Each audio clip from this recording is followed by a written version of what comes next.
వాళ్ళ హీరోలు నా హీరో ఏం చెప్తే అది నేను వినాలి, నా హీరో నా డైరెక్టరు ఏం చెప్తే అది నేను ఏసీ రూమ్లో కూర్చొని సినిమా తీయాలి.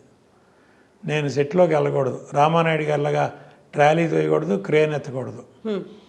అటువంటి పరిస్థితిలో వాళ్ళ నిర్మాణ రంగం ఉంది. ప్రొడ్యూసర్ అంటే కేవలం ప్రొడ్యూసర్ డబ్బు పెడితే చాలు, మీ మేనేజర్కి సూట్ కేసు ఇచ్చి పంపండి, మేము సినిమా తీసి ఫస్ట్ కాపీ చూపిస్తాం.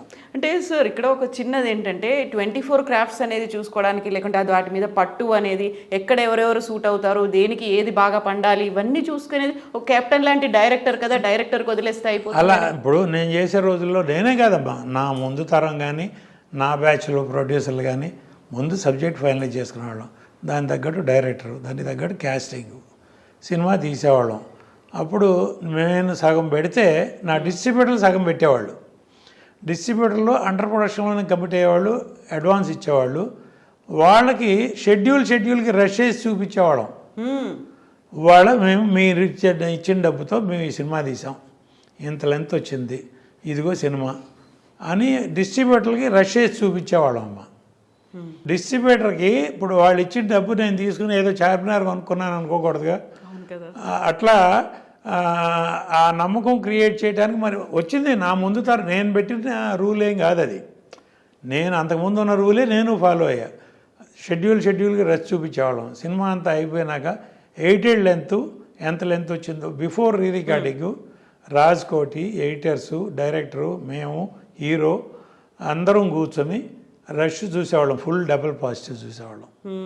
సినిమా చూసి ఏమన్నా యాడ్ చేయాలా, రీషూట్ చేయాలా, లేకపోతే ఏదైనా ట్రిమ్ చేయాలా, ఆ స్టేజ్లోనే ట్రిమ్మింగ్ అయిపోయేది. అయిన తర్వాత రీ రికార్డింగ్కి వెళ్ళేవాళ్ళం. ఆ తర్వాత ఎఫెక్ట్స్ ఫస్ట్ కాపీ.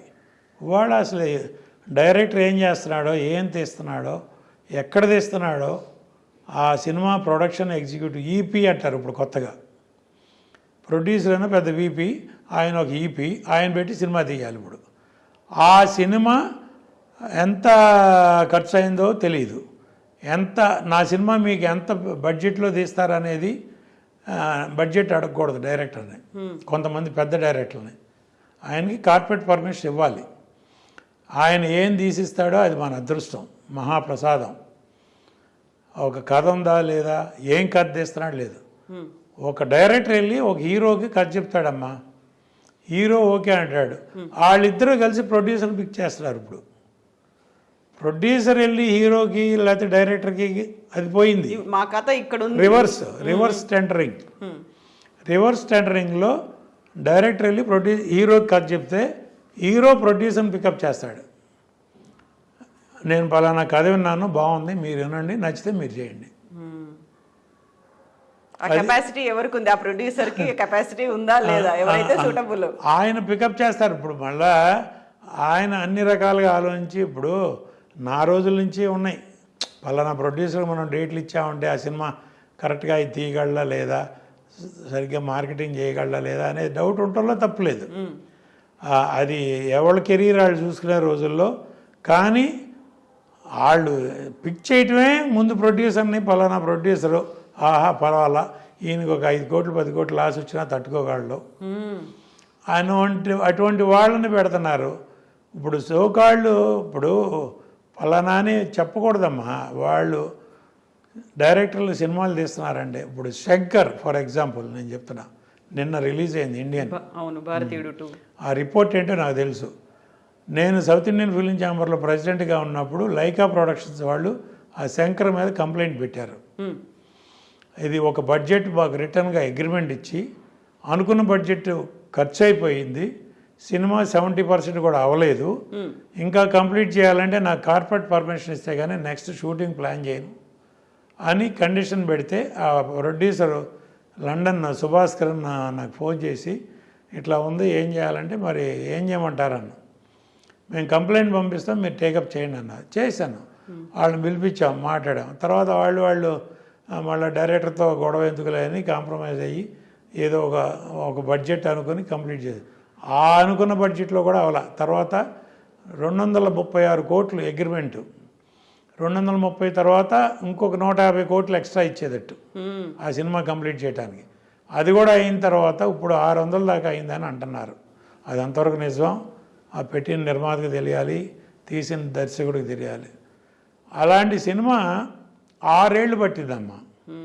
కంప్లీట్ 6 సంవత్సరాల సినిమా మొదలుపెట్టిన కాడి నుంచి లైకా ప్రొడక్షన్స్ కాబట్టి వాళ్ళు ఏదో లండన్ నుంచి డబ్బులు పంపిస్తున్నారు, ఇక్కడ ఎవరో ఎగ్జిక్యూటివ్ ప్రొడ్యూసర్లు సినిమా తీస్తున్నారు, శంకర్ ఇష్టం వచ్చినట్టు తీస్తున్నాడు. తీస్తూ ఉంటే కంప్లీట్ మధ్యలో పాండమిక్ వచ్చింది. అఫ్కోర్స్ ఒక 2 ఇయర్స్ పోయింది. ఆ టైంలోనే ఈ కంప్లైంట్ ఇదంతా వచ్చింది. తర్వాత అప్పటికి ఆ పాండమిక్లో ఆ సినిమాలో యాక్ట్ చేసిన 5 ఆర్టిస్టులు చనిపోయారు, ఇంక్లూడింగ్ వివేక్. మెయిన్ క్యారెక్టర్ వేసే వివేక్తో సహా చనిపోయారు. 5 చనిపోయారు పాండమిక్లో. అది మార్చి ఇది మార్చి కథ మార్చి మళ్ళీ ఎట్టాగొట్టా కంప్లీట్ చేసి బయట. నేను ఆ రోజున వాళ్ళకి లైకా ప్రొడక్షన్స్కి ఒకే ఒక సలహా చెప్పా, ఇప్పుడు వరకు మీరు 236 కోట్లు పెట్టామన్నారు, ఇది పోయింది అనుకోండి, మీరు ఫర్దర్గా పెట్టి ప్రతి రూపాయి లాసే వస్తుంది, జాగ్రత్త అన్న. నేను అంత వారం చేశాను, వాళ్ళని కావాలంటే అడగండి. చేస్తే కాదు సార్ మాకు ప్రెస్టేజ్ ఆగిపోతే సినిమా బాగోదు, కమలాసన్ గారి సినిమా ప్లస్ మా బ్యానర్కి ఇమేజ్ అది ఇది అంటే సరే మీ ఇష్టం. కార్పొరేట్ పర్మిషన్ ఇచ్చారు, సినిమా తీశారు, ఇది పరిస్థితి. అది ఇంకా దానికి ఇండియన్ 3 ఒకటి వస్తుంది మళ్ళీ, మీరందరూ కాసుకోండి. రీజన్ ఏమై ఉంటుంది అనుకుంటున్నారు మీరు? కథా కాకరకాయ లేదమ్మా. ఇప్పుడు అమ్మ మనం ఒక కథ అనుకుంటాం, కథ తగ్గట్టు డైరెక్టర్ అనుకుంటాం, దానికి తగ్గట్టు ఆర్టిస్టులు అనుకుంటాం, వాళ్ళు మన కంట్రోల్లో ఉంటారు. నేను సినిమా తీసే రోజుల్లో అమ్మ నా కథ మొత్తం డైలాగ్ వర్షన్తో సహా రెడీ అవ్వాలి. స్క్రిప్ట్ రీడింగ్ 2-3 సార్లు చేసేవాడిని. ఒక సినిమా చేస్తానే ఇంకో సినిమా పని చూసేవాడిని నేను. స్క్రిప్ట్ రీడింగ్ చూసుకుని లెంత్ చూసుకుని దీనికి కాస్ట్యూమ్స్, క్యారెక్టర్లు, ఆర్టిస్టులు ఎవరు, దానికి ఆర్టిస్టులకు కావాల్సిన కాస్ట్యూమ్స్ అసిస్టెంట్ డైరెక్టర్ని అడిగి ఎన్ని చేంజెస్ వస్తాయి, ఎంత కాస్ట్యూమ్స్ కావాలి, ఏం కావాలి, ఫుల్ పిక్చర్కి సరిపడే కాస్ట్యూమ్స్ రెడీగా ఉన్నాయి, ఫుల్ పిక్చర్కి సరిపడే ప్రాప్స్ రెడీగా ఉన్నాయి, అన్నీ రెడీ చేసి వాళ్ళ పొరపాటున ఒక ఆర్టిస్ట్ రాలేదు ఏదో హెల్త్ ఇష్యూలో, ఆల్టర్నేటివ్ నా షూటింగ్ ఆగేది కాదమ్మా.